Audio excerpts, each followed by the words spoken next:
નમસ્કાર, આપ જોઈ રહ્યા છો TV13 ગુજરાતી અને સમાચારોની સાથે હું છું લવલીન। બુલેટિનની શરૂઆત મહત્વના સમાચારોની સાથે કરીશું। અમરેલી એસપી સંજય ખરાત સામે દિલીપ સાંઘાણીનો આક્ષેપ છે। દારૂબંધી મુદ્દે અમરેલી એસપીએ ઉડાડુ જવાબ આપ્યાનો આરોપ લગાવવામાં આવ્યો।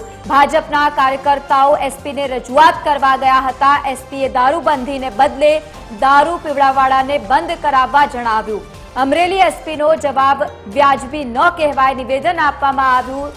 અને આ વચ્ચે તમને જણાવી દઈએ કે દિલીપ સાંઘાણીએ જે રીતે નિવેદન આપ્યું છે સાથે જ આરોપ પણ લગાવ્યા। કાયદાનો રક્ષક કાયદાનું ભક્ષણ થાય એવી વાતો કરે છે, દારૂના ધંધા બીજા કરે છે અને એસપી મલાઈ ખાઈ રહ્યા છે। ભાજપ નેતા વિપુલ દુધાતે અગાઉ રેતી ખનન અંગે પણ પ્રેસ કરી હતી। પ્રેસ કર્યા બાદ અમરેલી એસપી સંજય ખરાતને માઠું લાગ્યું હતું। અમરેલી એસપી વિરુદ્ધ સરકારમાં રજૂઆત કરીશું।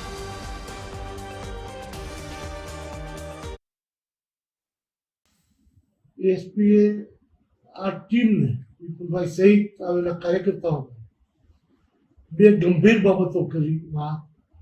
એક વાત ચેમ્બરના પ્રમુખ સહિત બાકીના આગળ ત્યારે કરી કે દારૂબંધી વાત કરવાના બદલે દારૂ વેચવાવાળાને બંધ કરવાના બદલે દારૂ પીવાવાળાને બંધ કરાવવું ને, આ એસપીનો જવાબ લેશ માત્ર વ્યાજબી ન કહેવાય।